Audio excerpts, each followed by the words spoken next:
अस्सलाम वालेकुम, मैं इमदाद सुमरो। खैबर पख्तूनख्वा में बल्दियाती इंतखाबात का पहला मरहला मुकम्मल हो गया।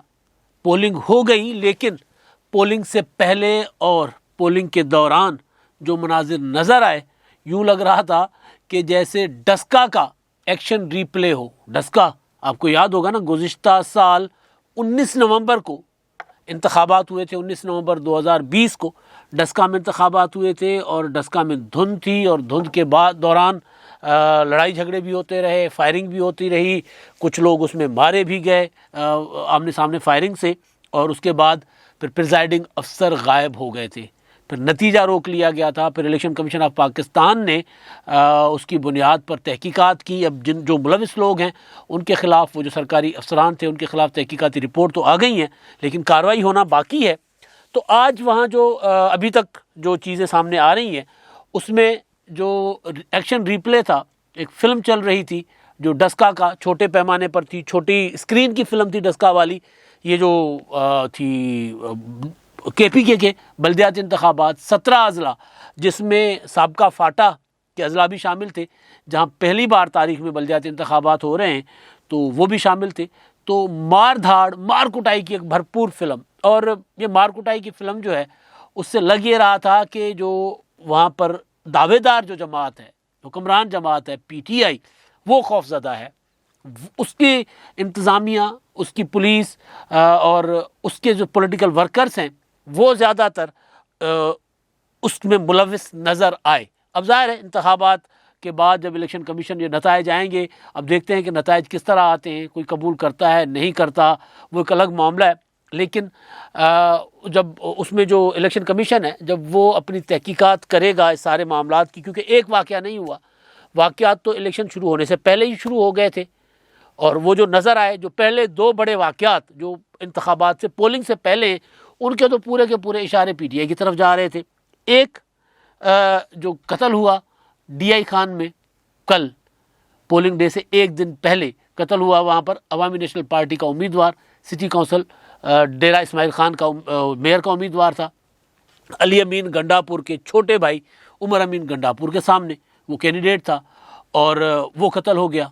वहाँ पर पोलिंग मुलतवी हो गई। उसके बाद फिर वहाँ पास जो बन्नू है डेरा इस्माइल खान में, बन्नू में फिर सुबह सुबह खबर आई कि जी बन्नू का है एक जो पोलिंग स्टेशन, बक्का खेल तहसील, बल्कि पोलिंग स्टेशन क्या तहसील, वहाँ पर ये हुआ है कि जी मुसल्ला लोगों ने वो सारा पोलिंगों से सामान ही उठाकर चले गए। मुझे यूँ लग रहा था कि मैं कहीं कराची का वो किसी ज़माने वाला इलेक्शन तो नहीं है, और ख़ास तौर पर जो मुशर्रफ के ज़माने में 2002 में इलेक्शन हुआ था, कहीं वो वाले इंतखाबात का जो सीन तो नहीं हो रहा। वहाँ पर यही हुआ था कि पुलिस साइड पे आंखें बंद करके खड़ी होती थी, भाई लोग आते थे, ठप्पे मारते थे, चले जाते थे, कुछ इस तरह का।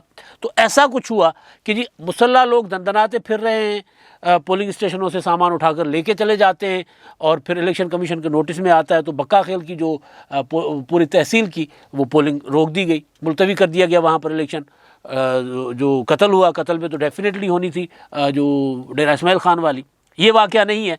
उससे पहले पेशावर में, शहर पेशावर जहाँ मेयर का इलेक्शन, वहाँ पर क्या हुआ, वहाँ पर दीना दास्ती, कहते हैं ना, एक चोरी ऊपर से सीना जोरी, और वो भी सरेआम।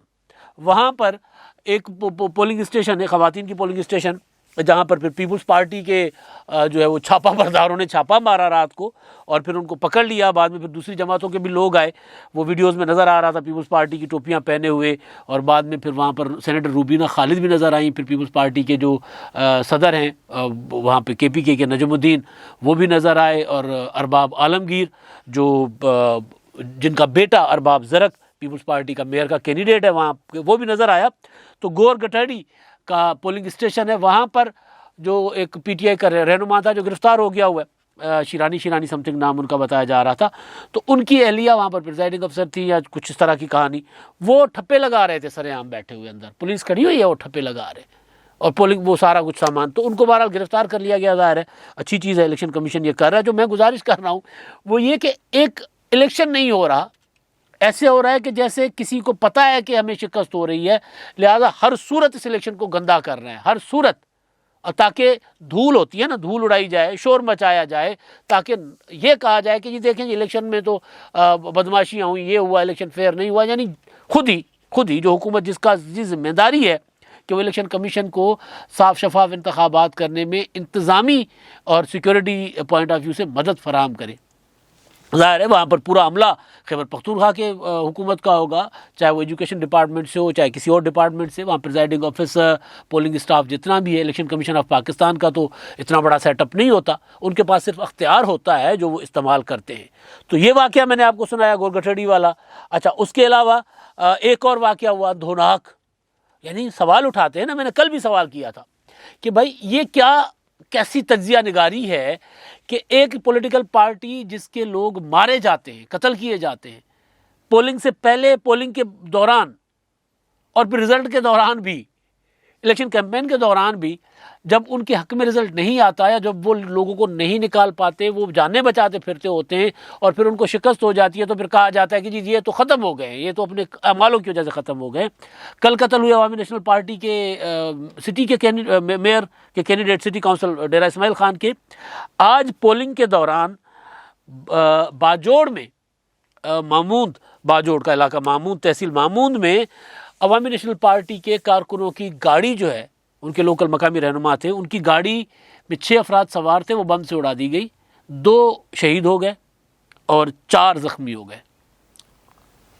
ये इलेक्शन हो रहा है और मैं देख रहा था, मैं नाम ले लेता हूँ, टीवी चैनल जियो, जब ये खबर पहली नशर हुई तो खबर 20 सेकंड की खबर थी, 20 या 25 सेकंड की, क्योंकि मैं ज़्यादातर जियो, थोड़ा बहुत पाकिस्तान में अगर कोई जर्नलिज्म हो रहा है तो वहाँ हो रहा होता है, तो मैं देख रहा था, तो 20 सेकंड की खबर, 20-30 सेकंड की खबर टोटल।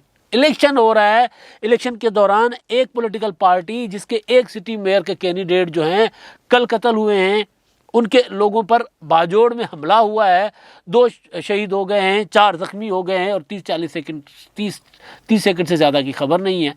और उसमें मैं कल जब वो मैंने देखा, वो जो उमर खिताब शिरानी वाला जो वाक़या, डेरा इस्माइल खान वाला, वो वाक़े के बाद मैंने देखा कि उसको बस सिर्फ एक सादा सी खबर है, जैसे एक आम सा कत्ल था। ये आम कत्ल नहीं था, ये कत्ल ज़ाहिर है इलेक्शन के दौरान कत्ल हुआ है, उसके बेटे ने इल्ज़ाम लगाया है। उसके फ़ौरन बाद पीपल्स पार्टी के जो वहाँ कैंडिडेट थे, उसी के मद्दे मुकाबिल उमर खिताब के फैसल करीम टुंडी, साबिक डिप्टी स्पीकर, वो कोई पीपल्स पार्टी के सेक्रेटरी इन्फॉर्मेशन है, उन्होंने प्रेस कॉन्फ्रेंस करके वफाकी वजीर पर इल्ज़ाम लगाया, लीमिन गंडापुर, वो जो उनकी तकरीर थी, हम नहीं कह रहे, सियासी मुखालफिन कह रहे हैं, लेकिन एक उनकी तकरीर तो मौजूद है ना, जिस तकरीर में वो धमका रहे हैं, धमका क्या रहे हैं कि अगर आप लोग वोट मांग कर दिखाएं और मांग गए तो फिर जीत कर दिखाएं, जीत गए तो फिर बलदियाती इदारों में दाखिल होकर दिखाएं, ये धमकी होती है, जिस पर इलेक्शन कमीशन ने उनको जुर्माना भी किया हुआ है। यानी ये अननोटिस्ड बात नहीं गई थी, लेकिन वो वाला जिक्र तक नहीं, जिक्र अज़कार ही नहीं है। और यहाँ पर भी ये है, और कौमी मीडिया का हाल, और फिर उसके बाद जब तज्जिए होंगे कहेंगे जी फ़लाँ पार्टी जो है वो ख़त्म हो गई है, फ़लाँ पार्टी। तो ये बहरहाल, तो आज का इलेक्शन जो है उसमें वहाँ पर लंडी कोतल में भी वहाँ पर मुसल्लह अफराद जो हैं वो दाखिल हो गए, और खैबर में तो आलम है कि फायरिंग चल रही है, रॉकेट लॉन्चर चल रहे हैं और पता ही नहीं है कि इंतज़ामिया है कि नहीं है। ज़ाहिर है ये कुछ यहाँ पर कबायली इलाके जो थे, साबिका फाटा जो था वो शामिल हुआ है KPK में, तो KPK की इंतज़ामिया को उस तरह इलेक्शन कंडक्ट कराने में शायद आसानी ना हो, लेकिन पेशावर तो फाटा में नहीं है ना, तो पेशावर में जिस तरह की वो बदमाशी नज़र आ रही थी और पुलिस के सामने पुलिस मौजूद है और कुछ नहीं हो रहा था, तो इसके पीछे एक डर लग रहा है मुझे। ये जिस तरह की सारी सूरत हाल नज़र आई है बल्दियाती इंतखाबात में खैबर पख्तूनख्वा के, उसमें एक साफ साफ चीज़ नज़र आ रही है कि 8-8.5 साल की गवर्नेंस है खैबर पख्तूनख्वा में इमरान खान की। हमें पंजाब में या वफाक में इमरान खान साहब की सरकार ये कह सकती है कि जी हमारे पास तो टाइम ही 3.5 साल तो हमें हुए हैं, अभी हमें टाइम चाहिए। वो जो इमरान खान साहब कहते हैं जी पिछले तबाह कर गए थे, पिछले बर्बाद कर गए थे, तो खैबर पख्तूनख्वा के लोगों को तो पता है कि जी क्या हुआ है। अब रिज़ल्ट आना शुरू हो जाएगा थोड़ी देर के बाद, और ज़ाहिर है दूर दराज इलाकों से है तो मुमकिन है कि कल तक ये सारा सीन क्लियर हो जाए कि कौन कितनी सीटें जीतता है, PTI को वहाँ क्या मिलता है। कल मैंने बल्कि आज सुबह जो मेरा व्लॉग था उसमें मैंने गुजारिश की थी कि आज फैसला होगा कि इमरान खान साहब की मकबूलियत, इमरान खान साहब ने रहना है कि नहीं रहना। उसके पीछे कुछ सियासी पंडित जो बैठे हुए हैं या कुछ बाहर बैठे सियासतदान जो सियारों और सितारों की मदद से पाकिस्तान के अंदर नज़र रख के बैठे हुए हैं, वो समझते हैं कि कोई ऐसा इशारा आ जाएगा खिलाई मखलूक के ख़िलाफ़ बात करने वाले, तो उनके लिए भी आज इशारे होंगे, तो फिर वो भी तगड़े होंगे। उन्होंने जो एक होता है ना, अदालतें करती क्या है, फैसला महफूज कर लेती है ना दलाइल सुनने के बाद। तो जितने लोगों ने दलाइल दिए तहरीक अदम एतमाद के ख़िलाफ़, तो तहरीक अदम एतमाद के हक़ में, तो उनको कहा गया कि जी होल्ड पे करें, ये फ़ैसला महफूज है, आपके दलाइल सुन लिए गए हैं, फ़ैसला सुनाया जाएगा 20 दिसंबर को या 20 दिसंबर के बाद। अब 20 दिसंबर से पहले 20 नवंबर हो चुका हुआ है, तो 20 नवंबर के बाद फिर 19 दिसंबर, तो 19 दिसंबर को आज को जो इलेक्शन होगा तो उससे पता चल जाएगा कि ऊँट किस करवट बैठा हुआ है। तो जब ऊँट की करवट देखेंगे तो उसके बाद फैसला करेंगे कि जी हमने क्या करना है, तहरीक अदम एतमाद लानी है या हमने इसी तरह ही आहिस्ता आहिस्ता हल्का हल्का खेलते रहना है, आहिस्ता आहिस्ता खेलते रहना है। क्योंकि लॉन्ग मार्च की तो शायद ही नौबत आए। लॉन्ग मार्च की तरफ जब तहरीक अदम एतमाद नहीं लाएंगे तो फिर लॉन्ग मार्च भी नहीं करेंगे, ज़ाहिर है। तो फिर वो तो इशारा ही है ना कि अगर वो साईं नाराज़ हो जाएँ तो फिर साईं को नाराज़ ना तहरीक अदम एतमाद ला कर करना है, ना लॉन्ग मार्च करके करना है। तो खैर, तो गुजारिश थी बल्दियाती इंतखाबात की, तो वो ज़ाहिर कल तक, आज तो पोलिंग हो जाएगी, ज़्यादातर रिज़ल्ट आ जाएंगे, लेकिन बिल्कुल मेरा ख्याल है जो बल्दियाती इंतखाबात का ट्रेंड होता है, और ख़ास तौर पर खैबर पख्तूनख्वा जहाँ दूर दराज इलाके भी हैं, तो वहाँ से रिज़ल्ट आना, 17 अज़ला हैं और 65 मेरा ख्याल है तहसील हैं, तो उनके नताइज आना और सारा वो, तो उसमें थोड़ा सा शायद कल तक का टाइम लगे या रात देर तक सूरत हाल वाज़े हो जाए।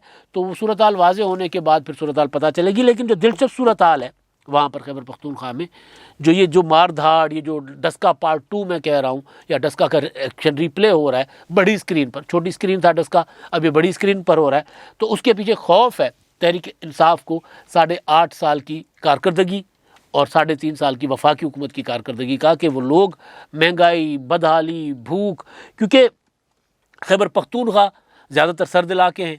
अब सर्द इलाकों में लोग या तो लकड़ी काटेंगे या फिर लोग जलाएंगे अपना LPG, सुई गैस।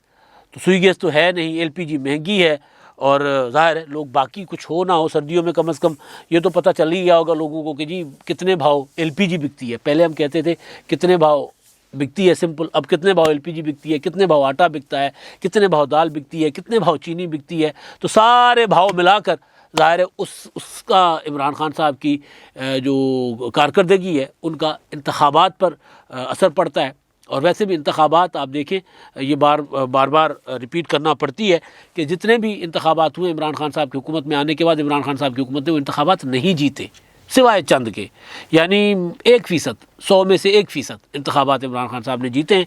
तो वो अब ये ज़ाहिर है ये भी इंतखाबात ही है, और इंतखाबात से तो इमरान खान साहब भाग रहे थे, बल्दियाती इदारों से भाग रहे थे, बल्दियाती नुमाइंदों से भाग रहे थे। पंजाब के तो बल्दियाती इदारे ही उन्होंने तोड़ कर रखे हुए हैं, और यहाँ पर इंतखाबात हीले बहानों से कोशिश करते हैं कि पंजाब में इंतखाबात ना ही करवाने पड़ जाएँ। तो खैबर पख्तूनख्वा के इंतखाबात के नताइज के बाद फिर इमरान खान साहब के मुस्तकबिल का फ़ैसला होगा, और ये फैसला होगा कि पंजाब में इंतखाबात करवा पाते हैं या नहीं। और दूसरी चीज़ ये कि जो रिज़ल्ट या जो सूरत हाल, जो इलेक्शन मुहिम थी और इलेक्शन मुहिम के अलावा आज जो पोलिंग डे चला, उसमें जो चीज़ नज़र आई उसमें यह है कि PTI अकेली थी खैबर पख्तूनख्वा में। पिछले 18 के इंतखाबात में लग रहा था कि उसका कोई मुकाबला नहीं है। 2013 के तो इंतखाबात नहीं थे, वो तो मैं पहले भी कह चुका हूँ कि वो तो तालिबान के कंधे पे इंतखाबात लड़े गए थे। जिनको उन्होंने बिठा दिया था उन्होंने इंतखाबात जीते थे, जिनको नहीं बिठाया था वो नहीं जीते थे। तो अब जो है ये ज़रा ट्रेंड चेंज हो रहा है KPK में। हो ये रहा है कि PTI भी है मैदान में, जोर लगा रही है, हुकूमत है, वसाइल है, इमरान खान साहब अरबों खरबों रुपए के पैकेजेस का अनाउंस कराए। वहाँ पर इलेक्शन कमीशन बेबस हुआ कि किसी वफाकी वज़ीर को, किसी सूबाई वज़ीर को निकाल नहीं सका किसी हल्के से, किसी इलाके से इंतखाबी मुहिम के रोक कर नहीं निकाल सका। तो इलेक्शन कमीशन कुछ नहीं कर सका। तो लेकिन PTI का ज़ोर है, ज़ोर लगा रही है पूरी ताकत के साथ। वहाँ पर पीपल्स पार्टी और अवामी नेशनल पार्टी ने अंगड़ाई ली है। वो आप देखेंगे हर जगह पे आप इनके कैंडिडेट्स आपको मिलेंगे। ऐसा नहीं है कि कोई इलाका, कोई ज़िला, कोई अपना ज़िला तो नहीं, कोई तहसील और कोई मेयर का ऐसी जगह हो जहाँ पर इन जमातों के कैंडिडेट्स ना हो। JUI अपनी जगह पर मौजूद थी। मुस्लिम लीग नून ज़रूर खैबर पख्तूनख्वा में मिसिंग है। वहाँ पर मुस्लिम लीग नून के कहीं कैंडिडेट नज़र आएंगे, और जिस तरह पीपल्स पार्टी और अवामी नेशनल पार्टी के PTI के मुकाबले में जगह जगह कैंडिडेट्स हैं। कहीं ऐसा ज़रूर है कि कहीं पीपल्स पार्टी का कैंडिडेट नहीं है तो ANP का है, लेकिन मजमूई तौर पर ज़्यादातर जो ना हैं सीटें हैं, ज़्यादातर मेयर्स और काउंसलर्स वहाँ पर पीपल्स पार्टी और अवामी नेशनल पार्टी PTI के सामने है, JUI भी। लेकिन JUI के अपने ख़ास पॉकेट्स हैं। तो पेशावर से लेकर डेरा इस्माइल खान, बन्नू और दीगर जो कबायली इलाके यहाँ वहाँ तक भी पीपल्स पार्टी और ANP मौजूद हैं।